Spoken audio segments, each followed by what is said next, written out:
Selamat pagi Bu Piwa, senang bisa mendiskusikan rencana observasi kali ini. Apa yang ingin Ibu fokuskan dalam observasi kita kali ini? Jadi begini Pak, saya mengamati bahwa daya serap siswa di kelas 8 dalam pelajaran PPKN kurang optimal. Setelah mencoba berbagai metode pembelajaran, saya menyadari bahwa mungkin ini berkaitan dengan perbedaan gaya belajar siswa. Belum sepenuhnya terakomodasi dalam cara saya mengajar di kelas.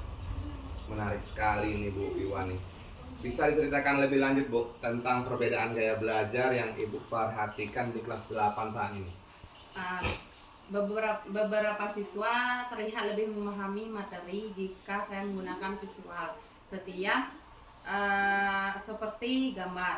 Sementara itu ada juga yang mudah menangkap konsep melalui kegiatan fisik seperti menggunakan alat peraga atau praktik langsung. Di sisi lain, sebagian siswa lebih nyaman dengan pelajaran lisan dan mendengarkan instruksi. Oh begitu ya Bu. Jadi Ibu melihat ada versi antara gaya belajar visual, kinestetik, dan auditory di kelas 8 ya Bu ya? Iya betul sekali Pak. Saya ini merasa strategi mengajar saya lebih berfokus pada gaya belajar tertentu seperti memberikan ceramah dan contoh di papan tulis. Saya ingin mencoba menyesuaikan pembelajaran dengan lebih banyak variasi metode agar bisa menjangkau lebih banyak siswa yang memahami materi yang saya ajarkan. Itu langkah yang sangat bagus sekali Bu Biwa. Apa metode atau pendekatan yang Ibu rencanakan untuk digunakan dalam pembelajaran mendatang, khususnya untuk menyesuaikan dengan gaya belajar siswa saat ini?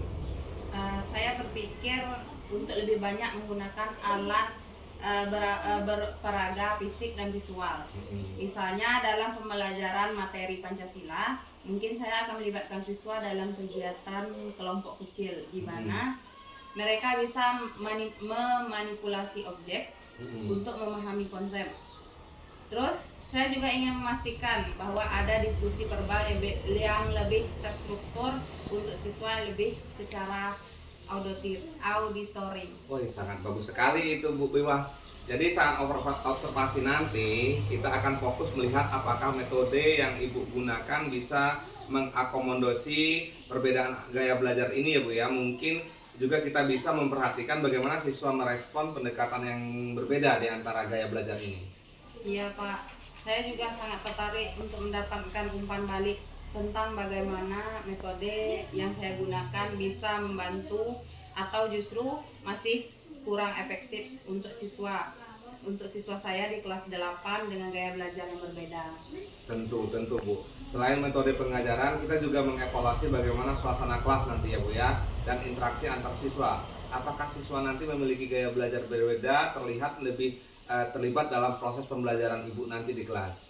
Nah, itu akan sangat bermanfaat Pak. Saya berharap dengan penyelesaian ini saya bisa meningkatkan daya serap siswa dalam memahami konsep-konsep yang lebih abstrak.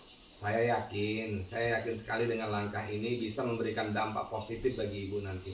Mari kita tentukan waktu observasi yang sesuai nanti Bu.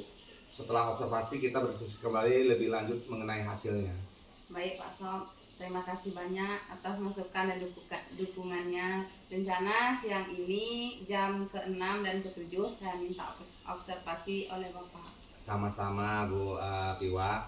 Saya harap nanti observasi menjadi langkah awal untuk menciptakan pembelajaran yang lebih efektif ya Bu ya.